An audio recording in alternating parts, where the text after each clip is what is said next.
오늘 본문에는 예수님의 공생의 사역 가운데 일어나는 일들입니다.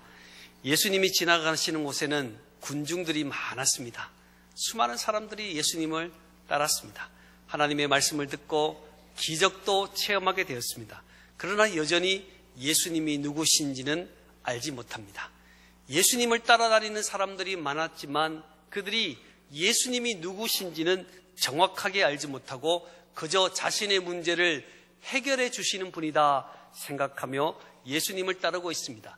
이에 반해서 바리새인과 서기관들은 자신들이 이루어놓은 체제를 유지하기 위해서 가장 그 체제를 위협하는 예수 그리스도를 배척하고 죽이려는 생각들을 하고 있습니다. 이런 긴장 가운데 예수님이 놓여 있습니다. 많은 사람들은 예수님을 따라서 자신들의 필요를 채우려는 사람들이 수도 없이 몰려드는 반면에 또 다른 쪽에는 예수를 죽이기 위해서 노력하고 고민하는 사람들이 생기다는 이런 긴장 관계 속에서 예수님께서는 제자들을 데리시고 갈릴리 북쪽에 있는 헤르몬산 근처 성읍인 빌립보 가이사라로 가셨습니다. 긴장 가운데 있습니다. 위험한 상황이 있습니다. 그럼에도 불구하고 예수님께서는 제자들과 함께 유대인들을 피해서 이방인이 밀집한 국경지대인 바로 빌립보 가이사라에서 신앙 수련회를 제자들과 가지고 있습니다. 그 가운데 예수님께서 가르치시는 내용이 예수님이 친히 이 반석 위에 교회를 세우실 것이다. 우리 주님께서는 교회를 세우실 것에 대해서 말씀해 주고 있습니다. 이 교회라는 단어가 처음 등장하는 본문이 오늘 이 본문입니다. 교회라는 용어를 사용하면서 내가 이 땅을 위하여 너희들을 위하여 친히 교회를 세우시겠다라고 말씀하시는 것을 볼 때 교회의 주인은 예수 그리스도시다라는 사실을 우리는 기억할 수 있습니다. 같이 해볼까요? 교회의 주인은 예수님이십니다. 그렇습니다. 어떤 분들은 교회를 자기가 개척했기 때문에 교회는 내 것이다 라고 생각하시는 분도 있습니다. 또 어떤 분들은 교회를 건축함에 있어서 내가 너무나 많은 수고를 했기 때문에 내가 교회의 주인이다 라고 하면서 주인 역할을 하는 사람도 있습니다. 그러나 오늘 이 시간 주님께서 분명히 말씀해 주시기를 교회의 주인은 예수 그리스도이심을 말씀해 주고 있습니다. 우리는 아무리 뛰어날지라도 우리는 그분을 섬기는 종이다라는 사실을 늘 기억하면서 하나님 앞에 서야 될 것입니다. 오늘 이 시간도 동일하게 주님께서는 이 땅에 주님의 꿈인 건강한 교회, 주님의 교회를 세우고 계시다는 사실을 이 시간 우리는 기억해야 합니다. 우리 에덴교회는 주님이 꿈꾸시는 반석 위에 세워진 굳은 교회, 하나님을 기쁘시게 하는 교회 될 줄을 믿습니다. 오늘 저는 이 본문을 통해서 하나님께서 꿈꾸시는 아름다운 교회, 반석 위에 세워진 교회가 되기 위해서 어떤 모습을 갖춰야 될 것인가, 오늘 저는 본문을 통해서 세 가지 모습을 말씀을 드리고자 합니다. 첫 번째는 예수님에 대한 분명한 신앙 고백을 가지고 있어야 됩니다. 같이 해볼까요? 예수님에 대한 분명한 신앙 고백을 가져야 합니다. 그렇습니다. 주님께서 기뻐하시는 교회가 되기 위해서, 반석 위에 굳게 세워진 교회가 되기 위해서는 제일 먼저 중요한 것은 예수 그리스도에 대한 분명한 신앙 고백이 있어야 된다는 것입니다. 교회의 기초는 예수 그리스도십니다. 건물을 짓다 보면 건물의 지하를 팝니다. 기초를 팝니다. 그 기초가 아주 깊고 견고할수록 건물은 잘 세워지는 건물이 될 수 있습니다. 그러나 어느 순간에 기초는 보이지 않고 지상에 있는 건물만 보이게 됩니다. 그러나 여러분, 기초가 흔들리면 아무리 아름다운 건물이라도 그 건물이 넘어질 수밖에 없다는 것을 기억하셔야 됩니다. 교회의 기초는 예수 그리스도십니다. 그래서 예수님을 아무리 봐도 예수님이 보이지 않습니다. 그래서 예수님이 없다라고 생각하시는 분도 있지만, 여러분, 교회의 기초는 예수 그리스도신데 그 분명한 예수님에 대한 신앙 고백을 잃어버리게 되면 교회가 위험하고 휘청휘청할 수밖에 없다는 것을 우리는 기억할 수 있습니다. 그래서 예수님께서는 제자들에게 13절 말씀에 말씀하고 있습니다. 사람들이 인자를 누구라 하느냐? 공생의 3년차, 이제 얼마 남지 않아서 십자가 져야 될 중요한 상황 가운데 예수님께서는 마지막 점검을 하고 있습니다. 인자들은 사람들이 인자를 누구라 하느냐라고 했을 때 제자들이 14절 말씀에 말하기를 더러는 세례 요한이라고 말합니다. 더러는 엘리야라고 말합니다. 더러는 에레미야라고 말합니다. 선지자 중에 한 사람이라고 그 예수가 다시 살아났다고 말합니다. 라고 제자들이 예수님께 대답을 했습니다. 여러분, 이 대답에서 우리가 기억해 볼 수 있는 것은 군중들에게는 열매를 기대할 수 없다는 겁니다. 아무리 많은 수많은 사람이 회집한다 할지라도 그 군중들에게는 어떤 열매도 기대할 수 없습니다. 예수님을 따랐지요? 밥도 먹지 않았습니다. 그들은 열심을 내었습니다. 열심을 내어 예수를 따랐지만 그들의 고백 가운데서는 저는 세례 요한이요 엘리야요 에레미야요 선지자 중에 한 사람이라고 고백했지 예수 그리스도에 대한 정확한 고백을 가진 사람이 없음을 우리는 기억할 수 있습니다. 그래서 우리가 기억할 것은 군중들에게는 열매를 기대할 수 없다. 우리가 군중에 무리로 들어가 있을 때는 어떤 열매도 우리들에게 나타나지 않아요. 우리가 제자로 서서 주님을 기쁘시게 하는 자녀가 되지 않고서는 결코 열매를 기대할 수 없음을 우리는 기억할 수 있습니다. 또한 사람들은 자기 생각 중심으로 예수를 이해하고 있습니다. 예수님의 설교를 들으면서 은혜 받은 사람은 저는 설교를 잘하는 세례 요한이다 라고 말하고 있어요. 또 예수님이 병 고치는 은혜를 주었을 때 저는 엘리야가 능력을 행하여서 하나님의 능력으로 모든 것을 이룬 것처럼 저는 엘리야다 라고 생각하고 있습니다. 또 예수님이 과감하게 예루살렘 성전을 들어가서 그 성전을 정비하시고 개혁적인 성량으로 끼치며 사람들에게 하나님의 말씀을 들을 것에 대해서 권고하고 계시는 모습을 보면서 저는 에레미야처럼 그렇구나 라고 말하면서 많은 사람들이 자신의 이해를 가지고 세례 요한이니 엘리야니 에레미야라고 평가하며 저들은 서가고 있습니다. 또한 군중들은 신앙생활을 하고 있지만 여전히 미신적인 생각들을 하고 있습니다. 유대인들은 하나님을 믿으면서도 죽은 사람의 혼령이 그 능력으로 나타나고 있다라고 말씀하고 있어요. 예수님께서 설교하시는데 세례 요한의 혼령이 그곳에 들어갔다. 그래서 그는 세례 요한이라고 말하는 그런 잘못된 신앙관이 무리 가운데 있는 사람들에게 주어지고 있는 것을 우리는 보게 됩니다. 그렇습니다. 오늘날도 많은 사람들이 예수님에 대해서 이야기하면서 예수님은 기독교의 창시자시다. 예수님은 4대 성인 중에 한 분이시다라고 말하면서 수많은 사람이 극존칭으로 주님에 대해서 예수님이 이런 분이라고 고백하고 있지만 이런 고백으로는 어떤 구원도 어떠한 건강한 교회도 될 수 없다는 사실을 우리는 기억해야 됩니다.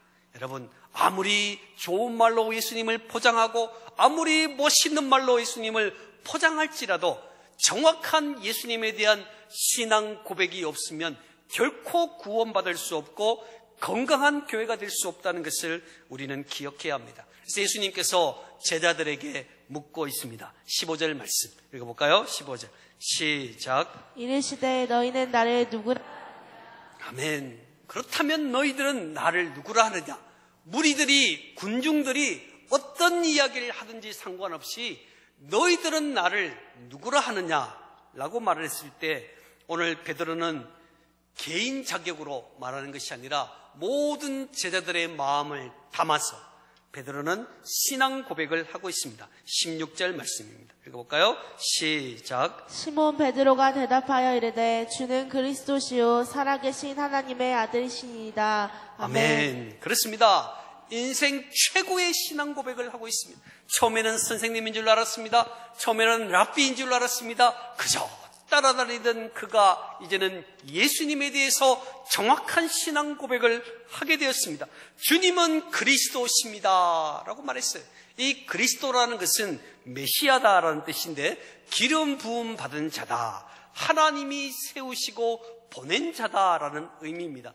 하나님이 세우시고 보낸 그리스도십니다 라고 고백했어요. 이 그리스도라는 말에 정관사 더라는 말이 영어에는 붙여져 있습니다. 이 의미는 무엇이냐면 지정된 대상을 말하고 있는데 성경에서 예언하고 성경에서 말하고 있는 바로 그 사람이 주님이십니다. 우리가 알고 기다리고 있는 그리스도는 바로 당신입니다 라고 정확한 신앙을 고백하고 있습니다. 또한 두 번째로 고백하는 것은 살아계신 하나님의 아들이다 라고 말했어요. 당시 빌립보 가이사라에는 우상 숭배가 극심한 곳이었습니다. 경계 이방과 경계 지역이다 보니까 토착민들은 바알신을 섬기고 있습니다. 또 유입된 헬라 사람들은 살림의 신인 판이라는 신을 섬기면서 신전을 막 지어갔습니다. 수많은 사람들이 우상 숭배하면 가이사라 빌립보 가이사라라 부를 만큼 우상 숭배가 극심합니다. 게다가 분봉왕 헤롯이 로마 황제 가이사에게 잘 보이기 위해서 거대한 가이사 신전을 지어서 수많은 사람들에게 가이사 황제를 숭배할 것을 강요했기 때문에 바로 이곳이 우상 숭배가 가득한 곳인데, 오늘 베드로는 주님을 고백하면서 살아계신 하나님이십니다 라고 말하는 것은 이곳에 있는 많은 죽어있는 신들을 섬기는 우상 숭배하는 자들을 향하여 주님은 살아계신 하나님이시다, 죽으신 분이 아니라 살아계신 전능하신 하나님이심을 명확하게 고백하고 있습니다. 유대인들은 본질이 서로 같을 때 아들이라는 표현을 사용해서 동일시하는 습관들이 있습니다. 오늘 본문에서 하나님의 아들이다라는 의미는, 바로 아들을 사용했다라는 의미는 하나님과 아들이 똑같은 하나님이시다라는 것을 말씀해 주고 있어요. 이 의미를 따라서 베드로는 주님은 하나님이시면서 완전한 인간의 모습으로 이 땅에 오셔서 우리를 구원해 주시는 분이시다, 이 신앙의 명확한 고백을 우리 주님 앞에 드리고 있습니다. 주님은 하나님이시면서 완전한 인간으로 이 땅에 오셔서 우리의 죄의 문제를 구원해 주시는 구원자이시다, 이 고백이 베드로의 고백이었고 오늘 저와 여러분 모두의 고백 되시기를 축복합니다. 이 고백이 있을 때 교회는 건강해지는 거예요. 교회는요, 이 고백이 없으면 결코 교회는 건강해질 수 없습니다. 그래서 사람은 인간의 죄를 대속하고 구원할 수 없습니다. 아무리 뛰어난 사람도 우리의 죄를 구원해 줄 수 있는 능력이 없습니다. 만약에 있다고 하면 그는 이단이 되는 것입니다. 역사적으로 교회가 무너진 이유를 생각해 볼까요? 화려한 예배당이 있고 많은 사람들이 회집하고 있지만 신앙 고백이 희미해지고 신앙이 형식적으로 굳어지게 될 때 교회는 타락한 길을 걷게 되었습니다. 여러분, 오늘 이 시간 우리 에덴교회가 아름다운 건물을 짓고 또 여러분들이 이 자리에 와서 힘있게 예배하고 있지만 우리가 예수 그리스도에 대한 신앙이 명확해지지 않을 때 우리 교회가 무너질 수밖에 없다는 것입니다. 분명한 신앙 고백을 가진 교회만이 영원한 생명을 줄 수 있음을 기억해야 합니다. 그래서 우리는 교회를 선택하는 일이 얼마나 중요한지 몰라요. 예수님에 대해서 관심을 가지고 예수님이 누구시냐, 이것이 우리 인생 가운데 얼마나 중요한지 몰라요. 많은 사람들은 봉사합니다. 많은 사람은 헌신합니다. 그러나 예수님은 누구신지에 대해서 관심이 없습니다. 많이 봉사하고 많이 헌신하지만 예수 그리스도가 누구신가에 대해서 관심을 가지지 못하고 겨우 교양으로 또 멋으로 섬기는 사람들이 이 시대에 너무나 많아지고 있는 현실을 우리가 기억하면서 우리가 가족들에게 예수를 믿어 영생을 얻도록 가르칠 수 있는 가정, 가문, 또 함께 예배드리면서 하나님을 드높일 수 있는 가정, 저와 여러분, 교회 될 수 있기를 축복합니다. 그렇습니다. 분명한 신앙 고백이 필요합니다. 오늘 저와 여러분에게 이 신앙의 고백이 없다면 여러분 점검하셔야 됩니다. 내가 정말 그리스도인인가? 10년, 20년 오랫동안 예수를 믿노라고 이 자리에 왔지만 예수님이 누구신가에 대해서 명확한 고백이 없고 명확하게 내가 그 사실을 인정하고 받아들일 수 없다면 여러분 긴장하셔야 됩니다. 오늘 이 시간 하나님께서 반석 위에 굳게 세워진 교회가 되기 위해서는 건물이 아니다, 수많은 사람이 얼마나 회집하느냐 이것이 아니다, 하나님이 꿈꾸시는 이 땅의 아름다운 교회가 되기 위해서는 예수 그리스도가 누구신지에 대한 명확한 고백, 이 고백이 오늘 저와 여러분에게 있을 때 저와 여러분도 하나님을 기쁘시게 하는 교회가 될 수 있음을 믿으시기를 축복합니다. 그렇습니다. 우리의 신앙을 한번 점검해보자. 내 신앙의 고백을 점검해보자. 오랫동안 다녔고 직분이 있지만 점검해보셔야 돼요. 내 신앙을 정확하게 점검해서 내가 예수 그리스도를 믿는 하나님의 자녀인가 점검해보셔야 됩니다. 두 번째는 성경을 하나님의 말씀으로 믿어야 합니다. 같이 해볼까요? 성경을 하나님의 말씀으로 믿어야 합니다. 그렇습니다. 성경의 권위를 최종적인 권위로 둘 수 있는 사람, 둘 수 있는 교회는 건강한 하나님의 백성이 됩니다. 현대 이 시대를 살아가면서 절대적인 것을 인정하지 않는 시대가 바로 지금 시대, 포스트 모던 시대입니다. 지금 이 시대를 살아가는 많은 사람들이 절대적인 것을 원하지 않아요. 절대적인 것을 싫어합니다. 이것만 믿어야 됩니다, 이것만 해야 됩니다라는 말을 매우 싫어하는 시대가 지금의 시대입니다. 그러나 분명한 것은 하나님의 말씀인 성경을 절대적인 권위로 두고 주님의 뜻을 찾는 성도를 통해서 하나님은 일하신다는 것을 우리는 기억해야 합니다. 여러분, 많은 경험, 많은 시도들 있지만 전능하신 하나님의 말씀이 내 인생의 최고의 권위가 되지 못하면 우리는 건강한 신앙생활을 할 수가 없는 것입니다. 고린도전서 3장 11절에는 터는 예수 그리스도시다 라고 말씀하셨어요. 예수 그리스도께서 주신 그 성경 하나님의 말씀이 내 인생의 최고가 되는 은혜가 있어야 우리 자신이, 가정이, 교회가 흔들리지 않게 되는 것입니다. 오늘 이런 면에서 베드로의 신앙 고백은 주님을 너무나 기쁘게 하셨습니다. 그래서 17절 말씀 이렇게 칭찬하셨어요. 읽어볼까요? 시작. 예수께서 이르시되 바요나 시모나 내가 복이 있도다. 이를 내게 알게 한 이는 혈육이 아니요 하늘에 계신 내 아버지시니라. 아멘. 아멘. 그렇습니다. 바요나 시모나 내가 복이 있도다. 여러분, 예수 그리스도를 안다는 자체가 복이다라는 거예요. 자, 우리 옆 사람에게 한번 인사하겠습니다. 당신은 복을 받았습니다.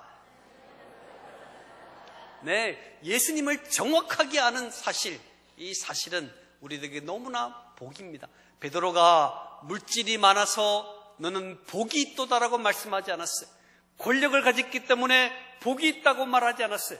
베드로가 정확하게 예수 그리스도가 어떤 분이시다라는 사실을 고백하니까 바요나 시모나 내가 복이 있도다 라고 우리 주님이 말씀해 주셨습니다. 내 인생 가운데, 우리 가문 가운데 예수 그리스도를 알고 있다. 이것이 얼마나 복된 인생인지 몰라요. 여러분, 이 복을 누리시기를 축복합니다. 네, 예수 그리스도를 안다는 사실, 내가 예수 그리스도를 믿지 않고 이 자리에 없다면 내가 지금 무엇하고 있을까? 예수 그리스도를 안다는 것이 얼마나 우리 인생의 큰 복인지를 말해주고 있습니다. 또한 17절 말씀에 이를 내게 알게 한 이는, 그래서 이를 내게 알게 하다, 이 알게 하다라는 말은 계시하다라는 뜻입니다. 이를 계시하다라고 말씀했는데 어디서 우리가 하나님의 말씀을 계시받을 수 있습니까? 요한복음 5장 39절에 보면 너희가 성경에서 영생을 얻는 줄을 생각하고 성경을 연구하거니와 이 성경이 곧 내게 대하여 증언하는 것이니라. 성경은 예수 그리스도를 증거한다라고 말씀해 주고 있어요. 오늘 이를 내게 알게 하다라는 말에 성경에 이 모든 사실이 다 기록되어 있다라고 말씀해 주고 있어요. 그래서 우리가 성경을 내 인생의 최고의 말씀으로, 최고의 권위로 두어야 되는 것은 예수 그리스도에 대한 모든 계시의 말씀이 성경에 다 기록되어 있기 때문입니다. 그래서 우리는 성경을 가장 인생의 중요한 권위로 두고 있습니다. 이를 내게 알게 한 이는 혈육이 아니다 그랬어요. 여러분, 사람은요 아무리 뛰어나도 깨닫지 못합니다. 혈육이 아니다. 이거 혈육이 아니라 하늘에 계신 내 아버지시니라.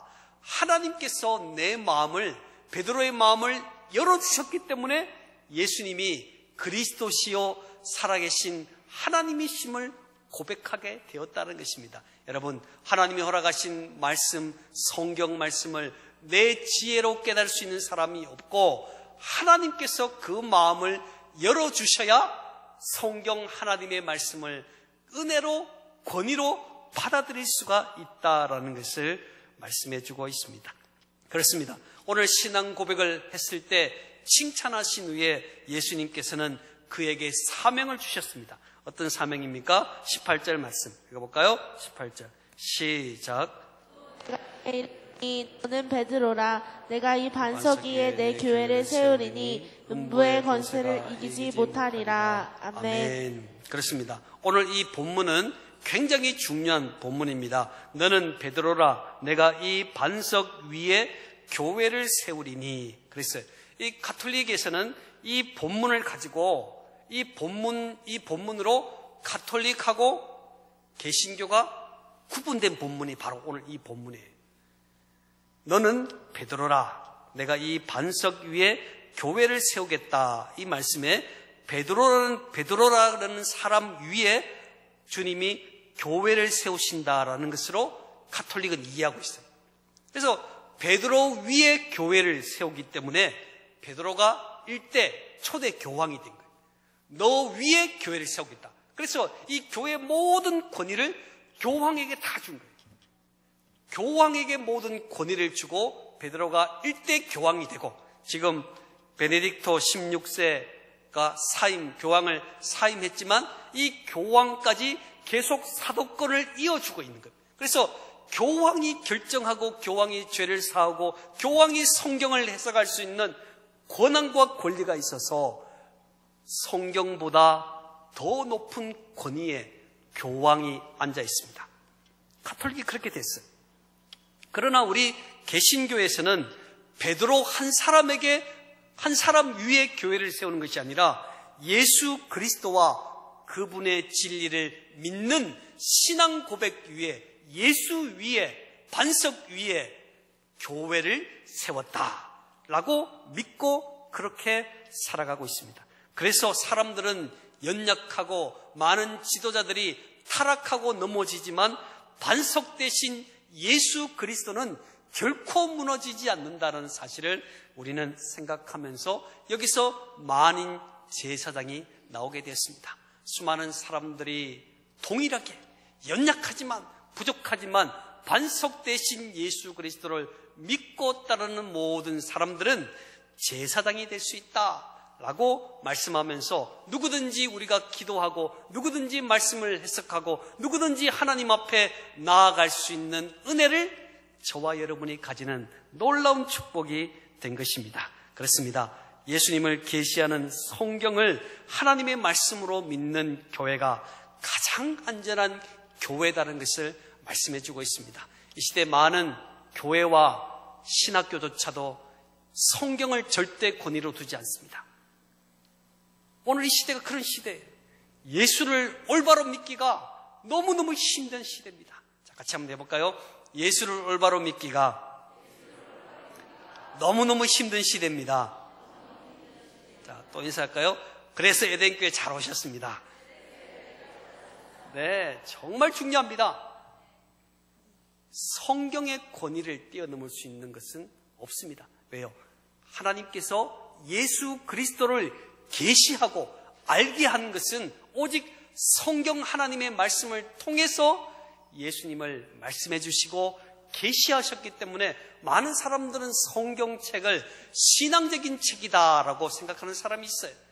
교회에서만 해당되는 책이다. 그렇지 않습니다. 성경은 역사적으로, 과학적으로 증명된 하나님의 말씀이고 생활의 지침서라는 사실을 우리는 기억해야 합니다. 그래서 늘 하나님의 교회가 어떤 일을 할 때 말씀 중심을 따라, 또 우리 성도들이 어떤 일을 행할 때 하나님께서 내 인생 가운데 말씀을 통해서 어떤 일을 하기를 원하시는지에 대해서 긴장하고 받아들일 수 있는 은혜가 저와 여러분에게 있을 때 주님이 꿈꾸시는 아름다운 교회가 될 수 있다는 것입니다. 사랑하는 우리 성도 여러분, 하나님의 말씀이 저와 여러분의 인생에 어떤 부분을 차지하고 있습니까?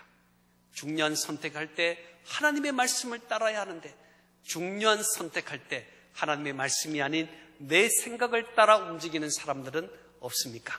오늘 주님은 주님이 꿈꾸시는 교회를 말씀해 주시면서 하나님의 말씀을 따라 말씀을 기준 삼아 살아가는 인생 가운데 주님이 놀라운 축복을 주신다고 말씀해 주고 있습니다.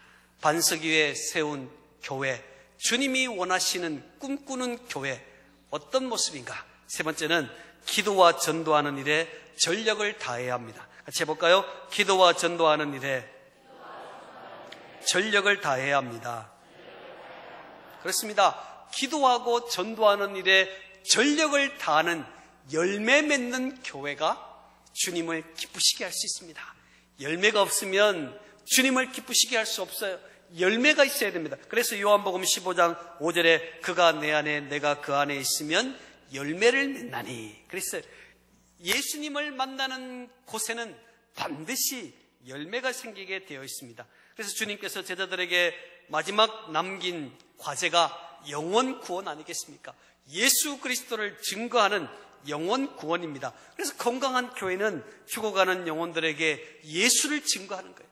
전도가 없는 교회가 어찌 건강할 수 있겠습니까? 열매 맺는 일에 관심이 없는 교회가 어찌 건강할 수 있겠습니까? 여러분, 교회 건물은 전도하는 일에, 복음을 전하는 일에 수단에 불과합니다. 예수 그리스도를 증거하는 것이 핵심입니다. 오늘 우리 주님께서 복음을 증거하는 자가 복음의 사자가 되어서 열매 맺는 일에 관심을 가져야 한다. 왜요? 교회는 진리를 비추는 등대이기 때문입니다. 등대가 비춰져야 배가 무사히 들어올 수 있는 거예요. 진리를 비추는 교회가 침묵하고 있으면 주님의 나라가 어두워지는 거예요. 여러분, 교회를 통해서 주의 복음이 증거되는 놀라운 은혜가 있어야 됩니다. 그래서 목숨을 걸고 복음을 전파하면 어떤 풍파에도 안전한 것이 교회다.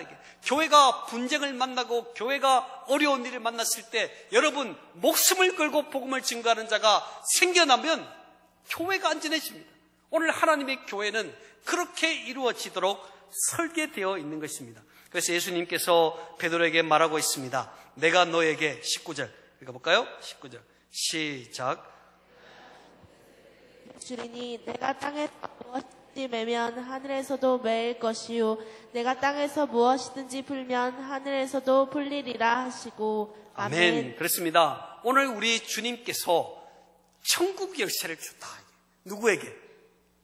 누구에게 줬어요? 누구에게요? 네, 좋습니다. 베드로에게도 주셨고 오늘 저와 여러분에게도 열쇠를 주셨어요. 우리 열쇠 좋아하잖아요. 그 열쇠 안에 들은 내용이 좋으면 좋을수록 열쇠는 매우 우리를 행복하게 합니다. 그렇죠? 오늘 본문에 보시면 내가 천국 열쇠를 내게 주리니 내가 땅에서 무엇이든지 매면 하늘에서도 매일 것이고 내가 땅에서 무엇이든지 풀면 하늘에서도 풀릴 것이다. 이 열쇠가 얼마나 좋은 열쇠인지 내가 이 땅에서 열면 하늘이 열릴 것이고 내가 이 땅에서 닫으면 하늘이 닫힐 것이다. 이렇게 말씀하고 있습니다. 여러분, 누군가에게 우리가 열쇠를 준다는 것은 위임한다는 뜻입니다. 내가 너에게 맡기고 이 집을 맡기겠다라는 의미. 모르는 사람한테 열쇠를 주는 사람은 아무도 없습니다. 여러분, 내가 천국의 열쇠를 맡긴다는 의미는 천국에 주어지는 모든 권한과 행복과 모든 것을 우리 믿는 저와 여러분에게 열쇠를 주셨다라고 말씀을 해주고 있습니다. 여기서 풀고 매는 일에 사용하도록, 오늘 이 말씀은 하나님의 교회와 우리 성도들에게 아름답게 지켜나갈 치리권을 주셨다. 누구에게 주셨다고요? 나에게 주셨다는 거예요. 하나님께서 치리하는 권한을 나에게 주셨다. 이 땅을 아름답게 꾸며나갈 권한을 나에게 주셨다. 아름다운 가정을 만들어갈 권한을 나에게 주셨다. 하나님께서 천국 열쇠를 나에게 주셔서 우리가 하나님이 살아가는 모든 가정 가운데 내가 그 역할을 감당할 수 있도록 허락하셨다라고 말씀하고 있습니다. 여러분, 자, 우리 옆 사람에게 인사하겠습니다. 나도 천국 열쇠를 가졌습니다. 나도 집이 있습니다. 여러분, 아파트를 꼭 사야 기쁩니까? 하나님께서 나에게 열쇠를 주셨다니까요. 열쇠. 이 열쇠는요, 보통 열쇠가 아니에요. 내가 열면 하늘이 열리고, 내가 닫으면 하늘이 닫히는 열쇠를 오늘 저와 여러분에게 주셨는데, 그 열쇠를 사용하지 않는 사람이 너무나 많다라는 거예요. 여러분, 어떻게 천국 열쇠를 사용해야 됩니까? 기도함으로 사용할 수 있습니다. 하나님은 항상 우리들에게 사용하라고 주십니다. 근데 우리는 사용 안 해? 사용하라고 하나님이 주셨는데 우리가 사용하지 않습니다. 그래서 우리는 영적으로 가난하게 살아가고 있습니다. 교회는 내 집은 만민이 기도하는 집이라고 했는데, 교회의 본업은 기도인데, 하나님은 기도를 통해서 놀라운 일을 일으키기를 원하시고 우리 가정과 자녀들을, 사업장을 움직여가기를 원하시는데 내가 기도하지 않는 것입니다.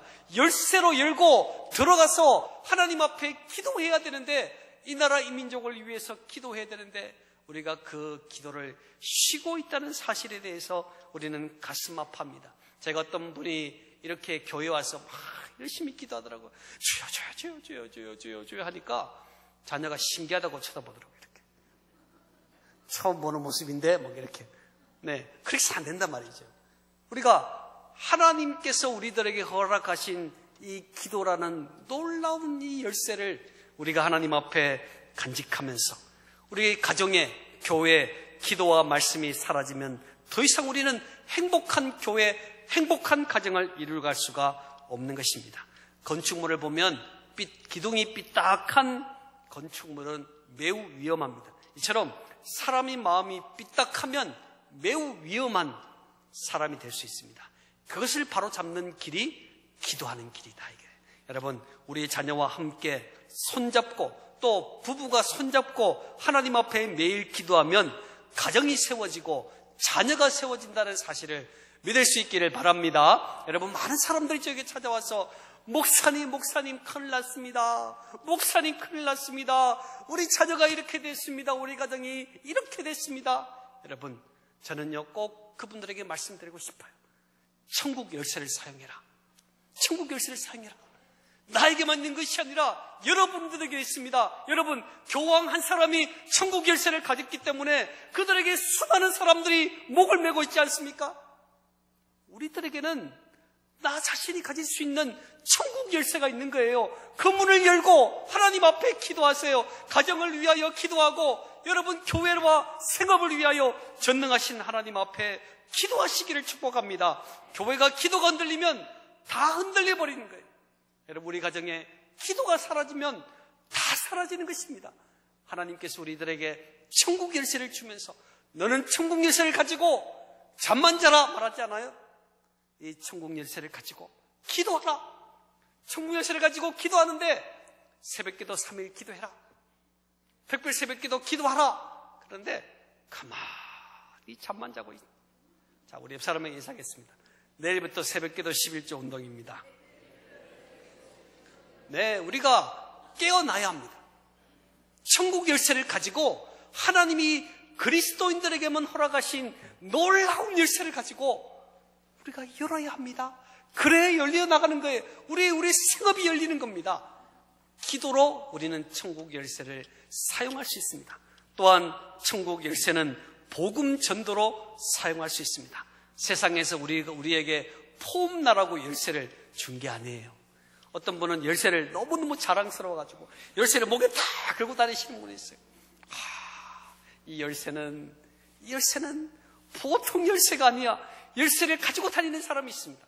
여러분, 세상에서 폼내라고 우리 천국 열쇠를 주신 것이 아니라 만민에게 복음을 전해서 천국으로 인도하라고 나에게 천국 열쇠를 주셨다는 사실을 기억해야 된다는 겁니다. 그래서 천국 열쇠를 가진 우리는 복음을 전하여 잃어버린 자를 찾아 구원하는 일을 해야 됩니다. 우리는 음부의 권세가 우리 가족을 먹어버리기 전에, 여러분, 음부의 권세라는 것은 죽음이라는 말을 의미합니다. 죽음이 우리 가족을 먹기 전에 우리가 구해내야 됩니다. 같이 해볼까요? 죽음이 우리 가족을 먹기 전에 내가 구해야 됩니다. 너무나 중요합니다. 여러분, 천국 열쇠를 주신 것은요, 우리 가족이 죽음으로 끝이 나도록 만드는 것이 아니라 나에게 천국 열쇠를 주셔서 죽음을 향하여, 지옥불을 향하여 걸어가는 저들에게 아니요, 돌아오셔야 돼요, 돌아오셔야 돼요, 천국 백성이 되어야 됩니다 라고 복음을 전하라고 나에게 열쇠를 준 거예요. 이 열쇠는 폼으로 가지고 다니는 게 아니에요. 믿는 그리스도인들은 그냥 다니는 것이 아니에요. 긴급하게 죽음을 향하여 걸어가는, 주님 알지 못하여 죽어가는 저들을 향하여 열쇠를 문을 열고 이 땅에서 열면 하늘에서 열린다 그랬습니다. 여러분, 우리 주님이 내가 간절히 기도하고 복음 전하는 우리들의 모습을 얼마나 기뻐하시는지를 몰라요. 음부의 권세가 우리를 삼키려 하고 있습니다. 음부의 권세가 우리 가족을 삼키려 하고 있습니다. 그 속에서 우리는 건져내야 됩니다. 주의 복음, 나 혼자 가지고 있는 이 황금 열쇠, 천국 열쇠, 하나님께서 수많은 가족 중에서 나 혼자 예수 믿게 했다면 여러분만 가지고 있잖아요. 여러분만 그 열쇠를 가지고 있잖아요. 왜 그 열쇠를 혼자 죽겠습니까? 너가 열어라. 너가 열어서 저 천국 백성, 지옥을 향하여 걸어가는 저들에게 천국 백성 될 수 있도록 내가 그 일을 만들라고 말씀해 주고 있습니다. 사랑하는 성도 여러분, 우리들에게 필요한 것은 열매입니다. 열매가 있어야 됩니다. 같이 해볼까요? 나에게는 열매가 있어야 됩니다. 네, 그렇습니다. 우리들에게는 열매가 필요합니다. 자, 보십시오. 그렇다면 이 천국 열쇠를 사용하게 해놓고 우리 주님이 20절 말씀에는 이렇게 이야기하고 있습니다. 자, 한번 읽어볼까요? 20절 시작. 이에 제자들에게 경고하사 자기가 그리스도인 것을 아무에게도 이르지 말라 하시니라. 아멘. 아멘. 자, 보십시오. 천국 열쇠를 사용하여 기도하고 전도하라고 하셨는데, 그렇다면 오늘 본문은 이렇게 이야기돼야 됩니다. 이에 제자들을 재촉하사 자기가 그리스도인 것을 모든 사람에게 알리게 하라, 이렇게 하셔야 되는데 오늘 본문에는 아무에게도 말하지 말라, 이렇게 이야기하는 거예요. 그래서 성경을 보면서 많은 사람들이 이상하다 이거에, 천국 복음을 증거하라고 해놓고 왜 하지 말라, 아무에게도 말하지 말라라고 말하고 있는가, 이렇게 궁금해 하시는 분도 있습니다. 그러나 오늘 그 이유는 바로 이것입니다. 지금은 예수님과 제자들이 오병이어의 기적을 보면서 4,000명을 먹이시는 놀라운 기적을 보면서 군중들이 어떻게 하면 예수를 붙잡아가지고 자기들의 왕으로 삼을까 해서 혈안이 되어 있는 이때입니다. 예수님이 걸어가야 될 것은 십자가의 길인데 수많은 사람이 세상의 화려한 길, 왕으로 취대하기 위해서 사람들이 혈안하여 예수를 찾고 있는 이때이기 때문에 제자들에게 아직 아무에게도 말하지 말라라고 말씀하고 있는 것이지, 예수께서 전도하지 말라는 뜻은 아니라는 것을 우리는 기억해야 됩니다. 사랑하는 우리 성도 여러분, 교회는 하나님의 은혜가 있어야 됩니다. 같이 해볼까요? 교회는 하나님의 은혜가 있어야 됩니다.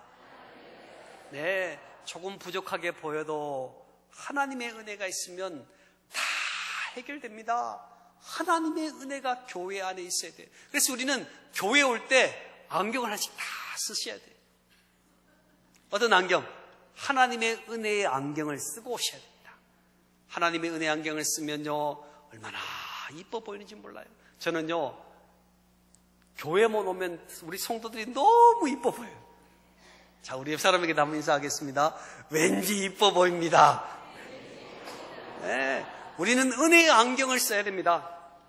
어떤 사람들이 교회가 은혜가 없다고 등지는 사람들이 많습니다. 그렇지만 그들은 돌아옵니다. 왜요? 그나마 은혜 있는 곳은 교회뿐이기 때문입니다. 네, 오늘 저는 주님이 꿈꾸시는 교회, 반석에 굳게 세워진 교회가 되기 위해서 우리가 무엇을 해야 될 것인가? 예수님에 대한 분명한 신앙 고백을 하자. 예수님은 그리스도시요 살아계신 하나님의 아들이십니다. 이 고백이 우리 인생을 떠나가지 않도록 점검하셔야 됩니다. 또한 성경은 하나님의 말씀이기 때문에 말씀의 권위를 가지세요. 그래서 하나님께서 주어지는 모든 일을 행할 때 하나님께서는 어떻게 내 인생을 이끌어가기를 원하시는지에 대한 해답을 말씀에서 찾으세요. 여러분, 그래서 우리가 주일 설교를 말씀을 듣기 위해서 오실 때는 졸지 않도록 많이 노력해야 됩니다. 왜요? 주일 말씀을 통해서 하나님이 우리들에게 계획하고 일어나는 모든 일들을 다 해답을 주시는데 꼭 중요할 때만 자요. 안 중요할 때는 눈을 뜨고 있다가 중요한 순간에 졸고 있는 성도를 보면서 얼마나 마음이 아플까요? 우리가 말씀을 듣는 일에, 권위를 두는 일에 힘을 써야 됩니다. 세 번째는 열매 맺기 위해서 기도하는 열쇠, 전도의 열쇠를 통해서 하늘의 큰 기쁨을 이루어드리는 저와 여러분, 에덴교회, 저와 여러분의 가정 될 수 있기를 축복합니다. 기도하겠습니다. 오늘 우리가 하나님의 말씀